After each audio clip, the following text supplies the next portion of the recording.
Hey guys, Esther here. Hello, this is Tom. And today we're going to talk about recognize and manage your level of crazy when dealing with your future.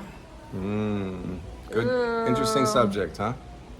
So here's the reasons for this video. A friend of ours is planning to move into a 55 plus community, and he asked us if we would be willing to come with him to the Villages, which is a retirement community up in Central Florida. North of Central Florida, I would say. Just north of Central Florida. And so we said, okay, yeah, we've always wanted to check it out, and so we came down. So here's a couple things that we would like to share with anyone who's thinking about whether you're in retirement years or if you're thinking about your future, and how do you plan for something like that? Yes. So one way to think about it is maybe visualize what we want your future to be, and then work backwards from there. And I think the only way to figure that out is what we're trying to do here is explore our world. And we were just started, so this is one of the first places we're looking at. It's a little early for us, but it's definitely not early to be exploring. More early for me than for him.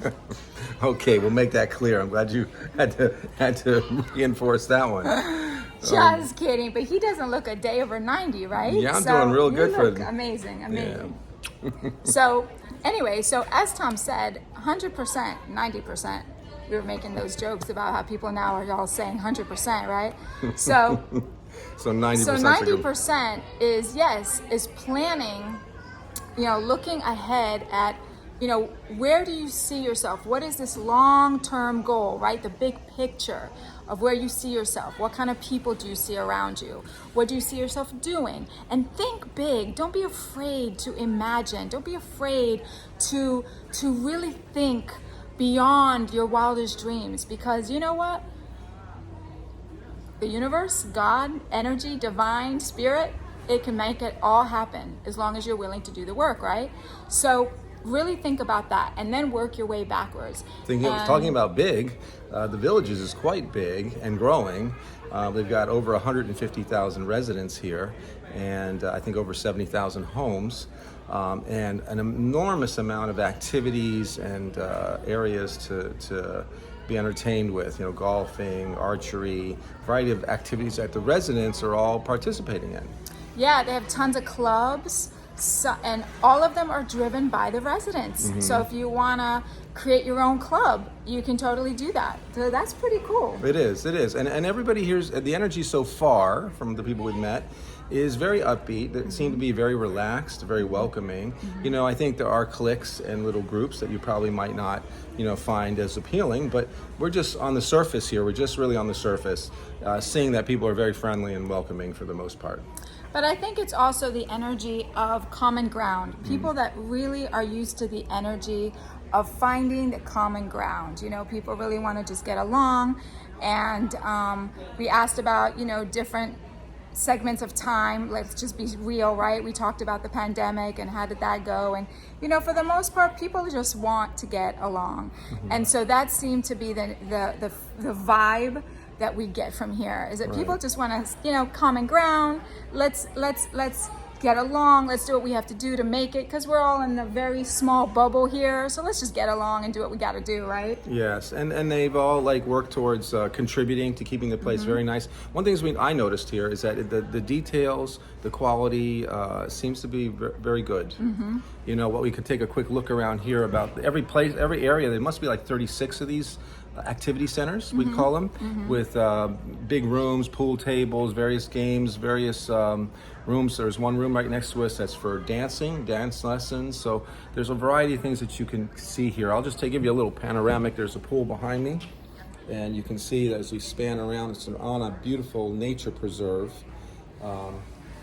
This is got a spring and trails and golf courses and all that kind of stuff. Yeah. But back to the subject. Well, that's pretty much it. I think it's very important when you're thinking about the future, just really think big.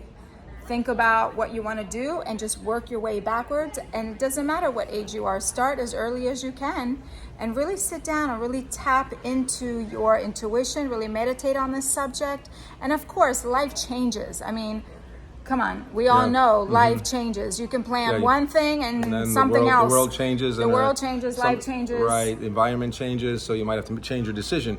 But by planning, you're actually then doing, managing your level of crazy. Look at your finances. Look at what's, what you can put aside. Plan for the future. All those are common sense things, things we got to try to do when you're looking forward. And go explore. Yes. That's our Yes. next journey, is to go find more places Yes. to explore. Exactly, and that's a very important one, because if you don't explore, you won't learn what you don't like. That's one of the most important things here, is learning what you don't like so you can figure out what you do. And why don't you pick up that little thing that I handed you? Oh, yes. We were walking around here, and in this area here, in this little activity center, we found a basket full of natural cotton. So with that, is there anything else that you wanted to contribute? That's pretty much it. So what we reveal to heal is part of what we're doing here. When we know better, we do better, and what we resist persists, and we also learn by doing. And when you know and understand yourself, the world will know and understand you too. And remember, What's the best that can happen? Okay, guys. Bye. Enjoy your hot summer day wherever you are. Bye.